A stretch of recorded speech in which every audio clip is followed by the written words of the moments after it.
All right, the next thing we want to look at, since we're looking at conditioning, all right, all the commercials and all the graphics and images and the cultural influences, all of that plays a huge role in what you eat, okay?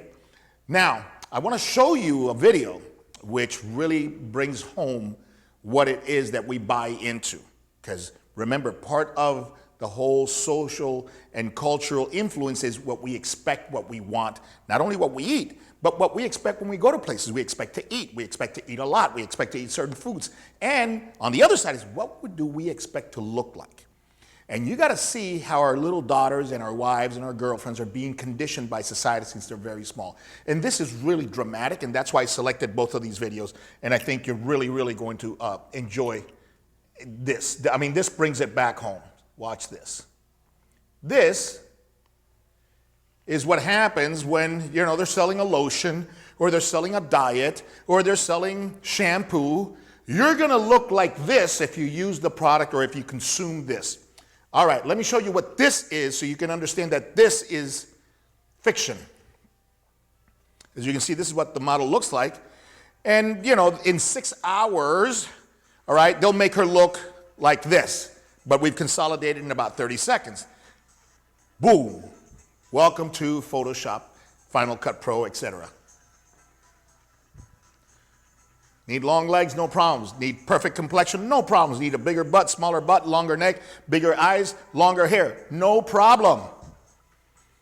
So, this is the figure that our daughters want, that our girlfriends want. This is the complexion. This is the hair. Okay? It doesn't exist, right? It doesn't exist. This is why you've had a disclaimer, have had to have a disclaimer on many of these things. This is not real, right? Now, on another example is, you know, I have a daughter that's young, that's 15 years old. She wants perfect complexion, all right? Okay, why? Because she sees this as perfect complexion. And you'll see that for perfect complexion, oftentimes is not perfect. This is what they see. All right? Now, this is what is actually there.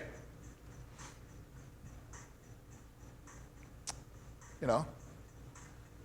Boom, let's clean up the hair. Let's make the nails longer. Perfect. Let's clean up the teeth, make them white. Perfectly outline the lips. Get rid of every single imperfection, but leave the pores to give you the illusion that it's real. Look at that. All gone. All gone. Blackheads, pimples, gone. Gone. You see this outline in the lips? Perfect outline. Not that porous stuff, perfect outline. And this is about 6 to 8 hours for a graphic artist to clean this up. And you'll see it in 30 seconds.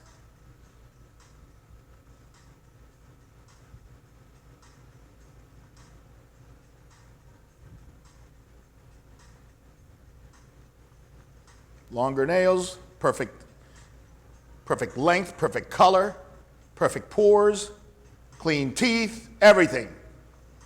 Nothing out of place.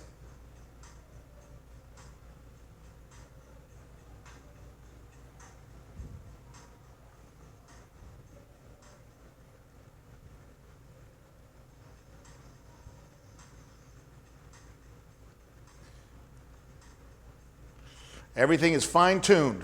There it is, there it is. There it is, voila.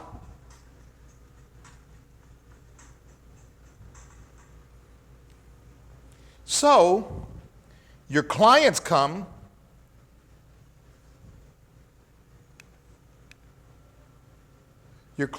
and say, in their minds, they might not even tell you that this is what they want. But in their minds, that's what they expect. That's what they want. And they think that push-ups and lunges and, you know, macronutrients and eat paleo or go on a ketogenic diet, they think that that will give them this. Man, that doesn't give you perfect hair. It doesn't give you longer legs. It doesn't give you perfect complexion. It doesn't give you the right jawline. It doesn't give you the perfect nails. It doesn't give you none of that. It gives you a better you, but it's not this. This is what people expect because they're being programmed. So you have to understand that. You go at nutrition Without understanding this, you're going to die. They're going to be with you for 3, 4, 5 weeks, lose 4 or 5 pounds. When they can't sustain it, they're going to go bye-bye. And we don't want that. We want clients that stay with us 6, 7, 8, 10 years. In the case of IHP, we've had clients for 25 years that came here from another place where we were stationed at while this place was getting built. They went from there to here. So we've had clients that have been with us. We're on second generations now. Trained the parents and now training the kids. You know, so anyways, so that's it. So let's get back to nutrition. Now that you can see that nutrition is hugely psychological, social, cultural, genetic. It's a lot of things. So now it's less street fight. It's not karate. It's not judo. It's not wrestling. It's not boxing. It's street fighting. So we got to take different things into consideration and open up our options, increase the toolbox, and know that at any given time, the right tool is the right tool. So it might be the wrong tool for that situation, but it's the right tool for this situation. So we can't say no to anything. We got to know how to use everything, okay? So let's get back to nutrition basics. Basics. This can't be denied. We have 3 problems. We have sugar, calories, and stress, okay?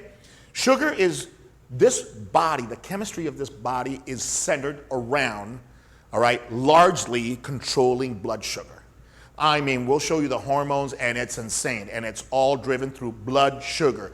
Blood sugar drives hunger. Blood sugar drives, I'm full.